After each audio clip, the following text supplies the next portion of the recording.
So, for instance, I'll give you an example. In my own country, we have Zara Sultana, who's a very prominent left-wing politician. She said the words, we need to fight the fascists in parliament. Like, okay. We need to fight them in the ballot box, and we need to fight them in the streets.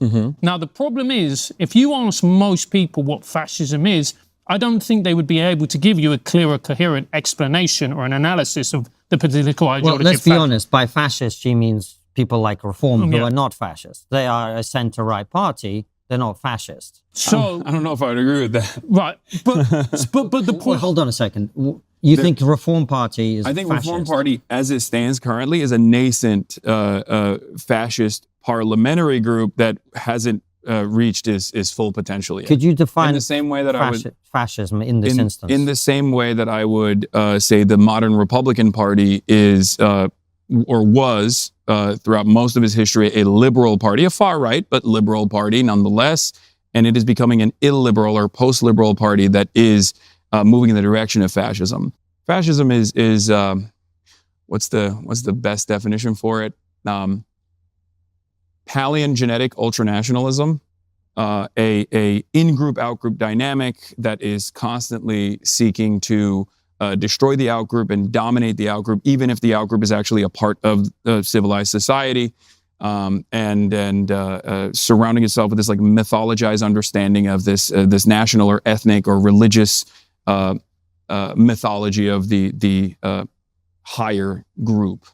But it would also include authoritarianism, the end of a one-party state, like all of these. Not always, but yeah, usually. Usually, yes. So by which of those standards would you say Reform is a fascist or I can't remember how you said, a nascent fascist party? Well, the reason why I say that is because, I mean, Mussolini's fascist party was not a party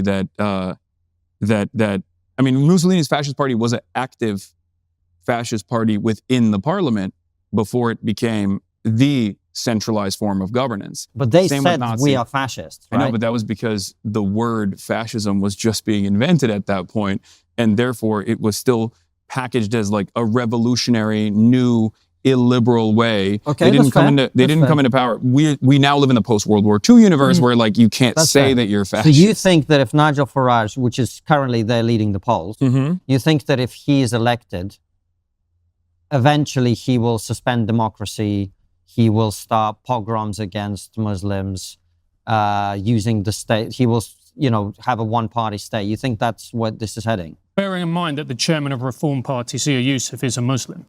Yeah, still doesn't matter. I mean, there was Jews that worked within the Nazi government command structure as well. It's just like there are always going to be people that come from they come from the background of the targeted out group in general, and it doesn't even end with Muslims, is what I mean. It's going to it always has to excise what it considers aberrations. And there is always, like with Nazi Germany, for example, the next stage, if they hadn't failed so dramatically in its endless militarism, would have most likely been to create the Übermensch structure, like start going after people who were maybe brown-haired and didn't have blue eyes. Like there's an endless expansion of that sort. And you think that's what Reform will do? They'll suspend democracy, they'll start a one-party state. This is super, super in the future if they actually get to that point. But I don't think that it is far-fetched to assume that, yes, Reform through a process of initially reforms, I could totally see them getting to that position. Yes.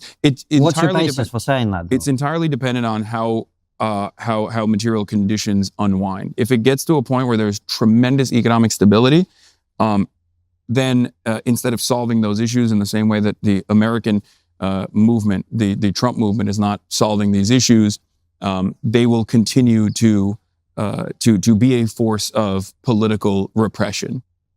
But what's your evidence for this? This is the thing I don't understand. The evidence is the historical patterns that I'm looking at.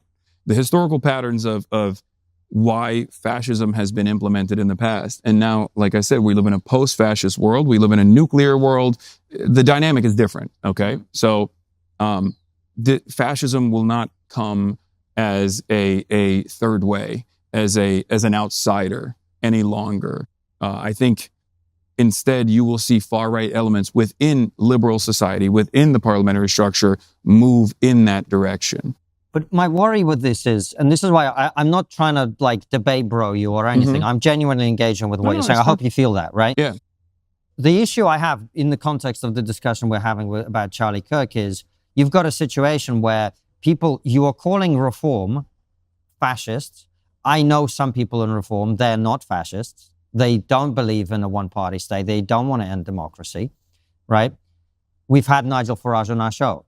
It's very clear where he's an old school Thatcherite kind of guy, right? But you're saying he's a fascist. And my worry is... I think he will get there. Okay, you're saying he will get to fascism. Fair. If material conditions get to a point I got it. where there's mass instability in an effort to It's a nascent fascist party that in the right context will become fascist. I get it, right? And the same, not dissimilar to but here's my the point. AFD, the nationalists in France. Reform is very different from the AFD, but it doesn't matter. Okay. My point is this. If I thought the fascists were coming, I would feel it's my duty to participate in armed resistance against that. And my worry is part of where the political violence is coming from is people like you who are using this term, in my opinion, far too loosely and projecting historical analogies onto people that you're not that familiar with, actually. And then you're really putting a target on their back. And my worry is the reason Charlie Kirk was killed is there were far too many people calling him a fascist, which he wasn't, right? And that's my concern with all of this irresponsible language, which I think it is. So what's interesting about the utilization of language here is the fact that you can't really point to a single Democratic Party politician that has celebrated Charlie Kirk's death. Sure. Or, but you can actually, in many instances, point to Republican politicians that have made a mockery of the Democratic legislators. And we've had people make that point on the show. You don't need to make it because we've had, but you're on the left and I'm asking you about left-wing The reason why I'm saying that is because like there are always going to be people on the right and on the left that engage in this kind of commentary as a reflection of how much discontent that they experience. But ultimately, if we're talking you're about one of them. You are calling reform fascist. No. That's a totally, first of all, my analysis on the way, like calling someone a fascist if they're exhibiting historic fascist tendencies is perfectly valid. The consideration that this actually is like turning up the temperature as opposed to like directly calling for violence against a nascent fascist party, as opposed to trying to deal with it through the existing means within the democratic structure is ridiculous. There's no comparison here. Fascist movements, when they were initially forming, albeit in a much more violent time, engaged in street protests, and there were counter protests against it. Like I am in favor of always exhausting all available options within the confines of liberal democracy. And I think what the problem is that a lot of people point to the endpoint of fascism and what they know is the endpoint of fascism and say, well, they have to be dealt with militarily, and the time for that is now. I'm saying the time for that is not here, and I hope that it never gets there so that we can successfully resist against growing fascist movements that are born out of initially distractions or red herrings that put the crosshairs on some of the more vulnerable populations and try to deal with it within the existing confines of liberal democracy, and then try to get our politicians to address some of these material problems so that we don't have to exhibit the instability and even potentially a fascist form of governance that comes out of that instability that then at that point will be resisted against militarily through sabotage or through direct acts of war. The issue that I have with your argument, Hasan, is this, is you're saying they're exhibiting, on the way to fascism. You can make that argument about Keir Starmer and go, we're on the way to communism. But you laugh, but there are people on the right who say that, right? Do you feel like they're also... But that's not my point, They're putting Hasan. a crosshair on Keir Starmer when they say that? Yeah, we don't have the same issues with communism, but I think if you describe people as communists in this country, I think you are putting the crosshairs on people. I really do, because there are people... I mean, I get called a terrorist every day. And I think that's disgusting. That's putting crosshairs on you. Of course it is. And I absolutely, vehemently would say that is unacceptable. Mm-hmm. But my point is, when you use that language of fascism or communist, these are labels that have a very, very real emotional trigger to people, understandably so. And what you have in this country is, unfortunately, there is a decent swathe of the population who have severe mental illnesses plus access to guns. And what inevitably happens is it leads to a Charlie Kirk situation, or it leads to somebody on the left like you, God forbid, happening. Oh, I get a lot of death threats. Don't worry. No, but I do worry because it's a sign that a society is in crisis. And I agree. And I think that it's our responsibility, both people on this side, both people on your side, that we ratchet it down, Hasan. I think that if we're talking about increasing the tension, people in positions of power have a lot more responsibility than random citizens that are in many instances reacting to that. In all due respect, we're not random citizens. We've both successful. We've both got huge platforms. But no. I was just talking about like the broader left that you were talking about that said like, oh, they're celebrating Charlie Kirk or whatever. But beyond that, in terms of applying analysis to the actions of any person, Charlie Kirk or Nick Fuentes or whoever, and say that these are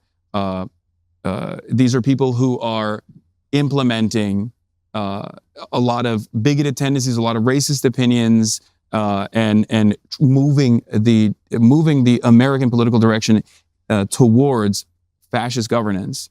I don't think that saying that you shouldn't be able to say that because you're invoking violent sentiment against your political opposition is crazy. I don't mind if people call me a communist. I don't mind if they call me a terrorist. It's not true, and it certainly makes a lot of people very angry, and they want to talk to me all the time about how they want to kill me and come to my house and murder me and my family. But it is unfortunately a part of the political discourse. I wish it didn't exist, but having said that, I am never going to stop myself from making accurate assessments and warning people that at this stage, we are at the precipice of something far more dangerous, especially in Western liberal democracy, as liberalism is genuinely failing. And that collapse is most likely going to bring about a lot of fascist governance that will try to restore order in the most militant ways, and it will resemble historic fascist patterns.